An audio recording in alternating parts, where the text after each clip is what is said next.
Jadi tapi aku agak bingung sih. Jadi aku mau tanya di kitab Kejadian. Kalau aku baca di Kejadian misalnya ya Kejadian 1 ayat 26 sampai 27 tuh kalau Tuhan berfirman dia pakai kata kita ya. Tapi kalau di ayat lain misalnya Kejadian 2 ayat 18 itu tiba-tiba dia gantinya cuma aku doang gitu. Jadi maksudnya gimana? Oke, pertanyaannya kita tampung. Ya, ada yang mau merespon dulu teman-teman? Pastor itu masih makan gudeg gini. Ya, kenapa dalam konteks Kejadian 1, khususnya dalam konteks penciptaan ya, seperti itu ya, sister. Nah, kenapa di situ menggunakan kata kami? Kami lagi. Kita maksudnya, memangnya sebelah. Nah, jadi konteksnya adalah kita, begitu? Tapi di teks yang lain menggunakan kata aku, seperti itu ya. Ya, Bang Jeki, apa atau boleh? Silahkan. Karena mungkin ini orangnya kok turun. Bang Jeki. Ya, sebentar Bu Sofi. Orangnya harus ada dulu. Orangnya turun. Nanti dijelasin Superlam. Coba request lagi Superlam. Nanti Bu Sofi kasih keterangan. Ya, Superlam coba request lagi.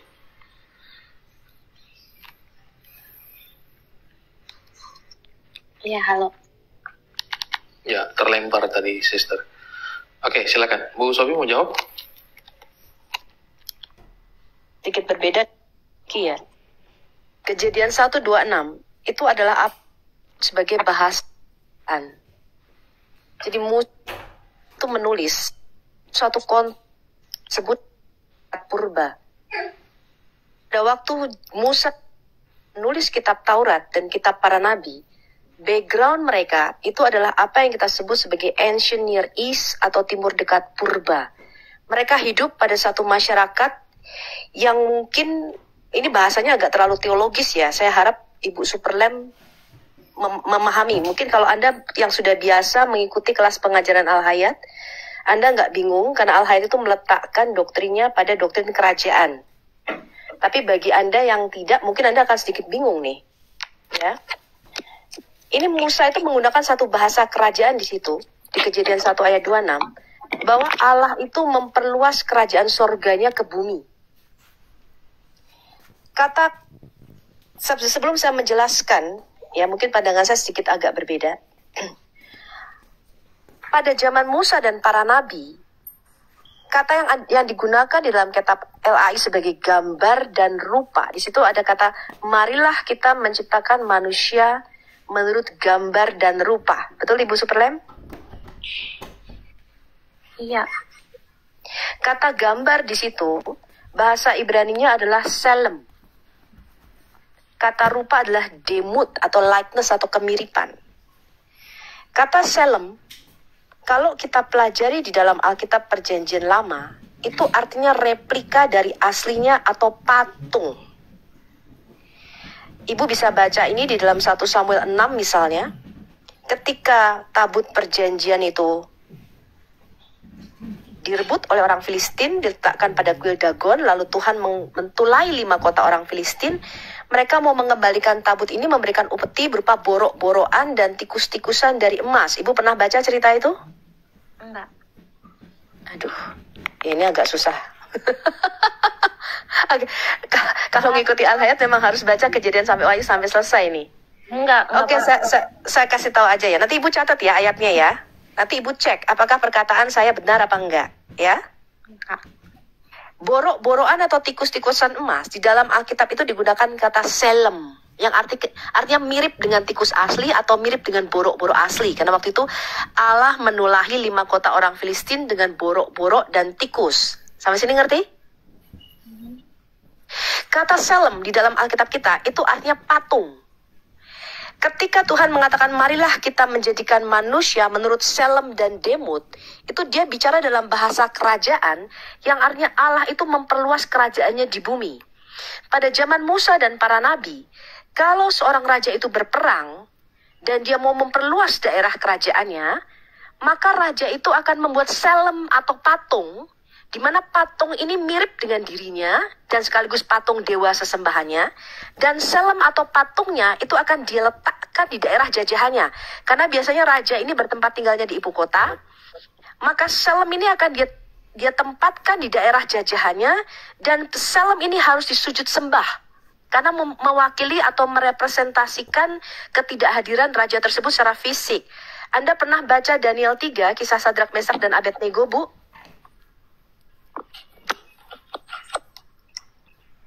Ibu nggak pernah baca Alkitab ya?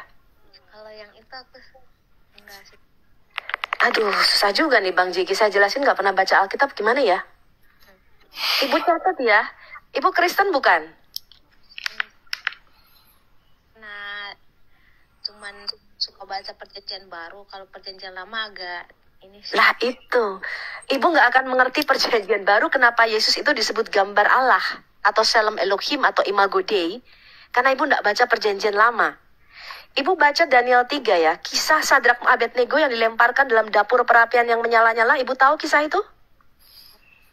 Tahu. Pernah dengar? Nego sih tahu. Ibu baca di Daniel 3 dikatakan begini. Raja Nebukadnezar itu membuat selem, patung yang terbuat dari emas, yang tingginya 60 hasta dan lebarnya 6 hasta, lalu diletakkan di dataran Dura di wilayah Babel. Itu bicara Raja Nebukadnezar itu memperluas kerajaannya sampai ke dataran Dura, dan dia meletakkan selem atau patungnya di dataran Dura.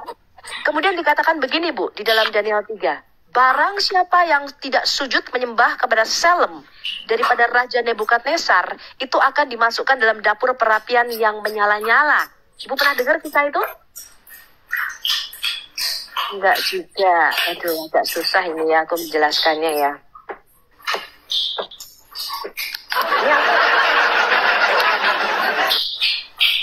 Oke, ini siapa ya ini ya suaranya? Oke, di-mute dulu ya Bu kalau saya jelaskan. Jadi ketika Allah mengatakan aku mau bikin selem, itu dia bicara begini Bu. Dia bicara dalam satu sidang ilahi karena dia sudah punya dulu kerajaan sorga, ya, di mana terdiri dari Beni Elohim atau anak-anak Allah. Itu sudah diciptakan lebih dulu sebelum kerajaan di bumi ini diciptakan. Lalu dia berkata begini, aku mau bikin sebuah patung, selem. Patung ini akan aku buat dari adamah, dari tanah. Dan ke dalam patung ini, aku akan hembuskan ruah atau nafas hidup, sehingga patung ini menjadi makhluk yang hidup. Ibu baca di 1 Korintus 15 ayat 44 dan 45. Ya, di mana ada makhluk manusia yang pertama itu menjadi makhluk yang hidup karena dia dihembusi nafas hidup. Nah, kenapa Musa menulis begitu Bu? Karena di dalam teologi Timur Dekat Purba atau Ancient Near East, kalau ibu baca misalnya dalam teologi Mesir, mereka mengatakan bahwa pemahat atau pembuat patung itu disebut juga pemberi kehidupan. Jadi mereka itu punya satu ritual namanya ritual pembukaan mulut, di mana mereka percaya ketika membuat selem atau patung yang terbuat dari batu, dari emas, dari perak, dari kayu, mereka akan melakukan satu ritual di mana mereka melakukan pembukaan mulut patung itu, dan mereka percaya roh daripada dewa itu akan masuk melalui lubang mulut daripada patung tersebut, dan patung itu menjadi patung yang hidup, dan mereka memberi sesajen sehingga patung tersebut harus sujud sembah. Sampai sini Ibu bisa mengerti? Jadi kisah mengenai Kejadian 1 ayat 26 itu bicara Allah membuat satu kerajaan di bumi, dan ibu baca di Daniel 4 ayat 17, kerajaan di bumi itu disebut sebagai kerajaan Adam atau Malekut Enosh, itu artinya kerajaan manusia. Jadi tadinya Tuhan sudah punya kerajaan di sorga, lalu dia memperluas kerajaannya di bumi, dan dia membuat satu patung yang merupakan representasi atau perwakilan dirinya di bumi ini. Jadi Adam yang pertama itu merupakan gambaran daripada kerajaan di bumi ini. Sekarang kita lihat kata biarlah mereka berkuasa. Itu artinya adalah let them have dominion. Ya, let them have dominion itu bahasa aslinya, kalau Anda baca bahasa Inggris artinya biarlah mereka mempunyai daerah kekuasaan. Jadi Adam atau patung yang hidup ini tadi yang dibuat oleh Allah, yang mirip ya dengan makhluk ilahi, itu diberikan satu daerah kekuasaan di bumi ini.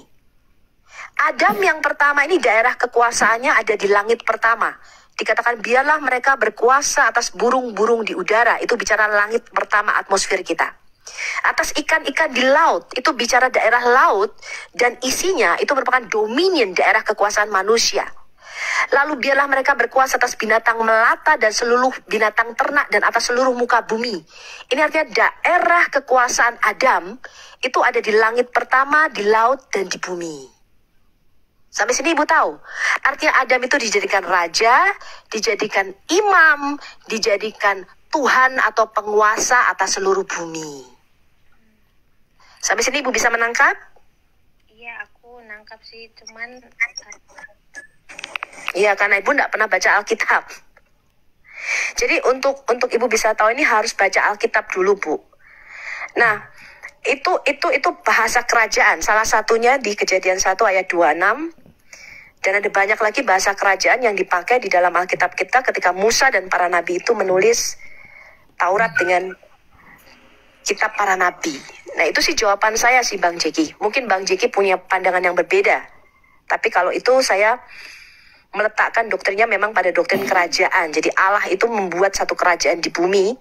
Dan ketika Adam itu di Kejadian 3 jatuh ke dalam dosa, dia itu membebaskan kerajaan di bumi ini. Dia lepaskan dari otoritas kerajaan sorga. Tadi yang Pastor Cipto katakan, tadinya kerajaan sorga dan bumi tidak ada disparitas. Jadi sebelum Adam jatuh ke dalam dosa, baik kerajaan sorga di bumi ini harmonis dan selaras. Kita menyebutnya overlapping atau tumpang tindih. Di mana overlappingnya ada di Taman di Eden. Setelah Adam jatuh ke dalam dosa, seperti yang dikatakan Pastor Cipto tadi, maka tanah ini menjadi terkutuk. Adam itu melepaskan otoritas sorga dari bumi ini, dan dia memindahkan kita pada satu kerajaan yang disebut di dalam Efesus 2 ayat 1-2 sebagai kerajaan maut atau kerajaan kegelapan. Nah, itulah sebabnya Tuhan itu nusul, karena diberikan kuasa ketuhanan dan keimamatan itu adalah Adam, seorang yang mempunyai tubuh jasmani.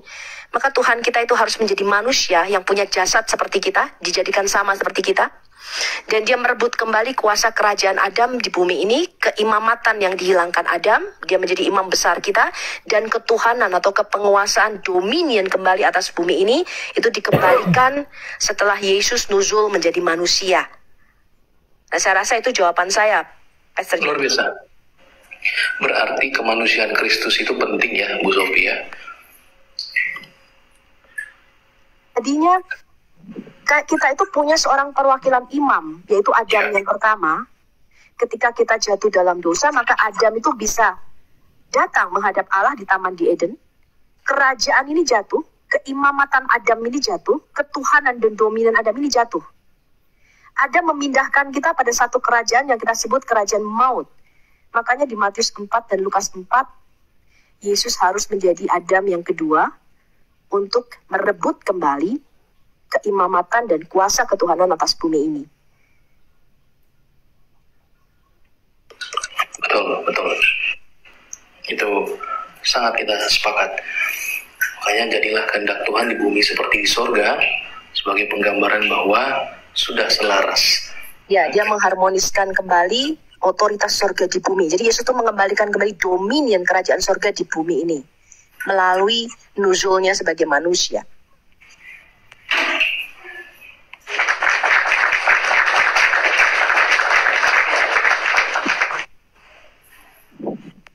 Oh, orangnya udah turun ya, Jeki? Turun, Pastor. Kak Sofia tuh suaranya agak serak ya? Atau mic-nya ganti? Aku 9-10 jam nerangin begini, berulang-ulang aku nerangin terus. Habis suaraku. Aku lagi sakit sebenarnya ini, cuman... Luar biasa. Selalu maju dalam jalan. Ya, silakan Bang Camor.